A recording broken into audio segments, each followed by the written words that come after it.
Meanwhile, as the White House and Congress close in on a deal for more coronavirus relief funding, the Bipartisan Problem Solvers Caucus has released a benchmark checklist for getting the economy open again. That's an exclusive at foxnews.com this morning. It includes rapid, widespread testing, PPE requirements, and operation protocols for COVID hotspots. Congressman Josh Gottheimer is a member of the House Financial Services Committee, and he's co-chair of the Problem Solvers Caucus. He's also a member of the White House Council on reopening the economy. Congressman, good morning to you. Good morning. Thanks for having me. We appreciate you being here. I want to get to the plan to reopen the economy, but first, as you know better than I, your state has been hard hit. Over 4,000 deaths in New Jersey. Our condolences, of course. Do you believe the curve is starting to flatten, at least there? It's flattening, which is excellent news, although I'll tell you, in my district, we have about 20,000 cases and more than 1,000 people have lost their lives, so it's heartbreaking.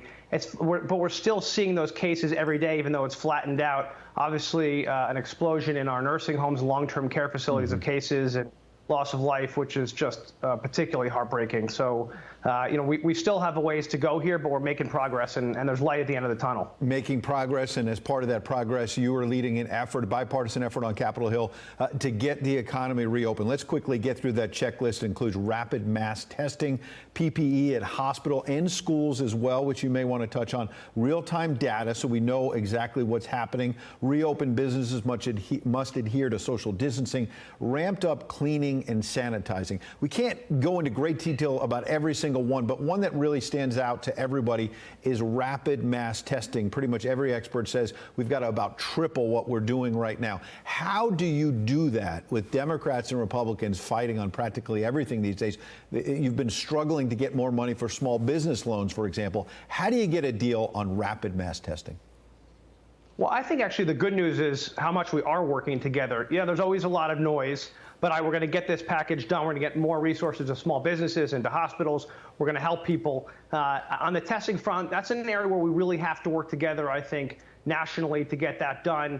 We're seeing that the president pushed for more swabs, and I think that's essential. We've got a shortage of test kits, and we need to get a lot more to really get back to business in the way across the country. And of course, there's regional approaches and sector approaches. We're really going to need much more testing and rapid testing. We have, I've spoken to many life science businesses. Becton Dickinson in my district is making tests, and we're just trying to really ramp that up. And I think over the next couple of weeks, we're going to get there, and that's the key to actually getting back to business. The context here is in part that you have a growing number of people in some states protesting the shutdown orders, saying they want to get the economy going again. On the other hand, there's a Wall Street Journal NBC poll that has concerns among voters about getting the economy going too fast.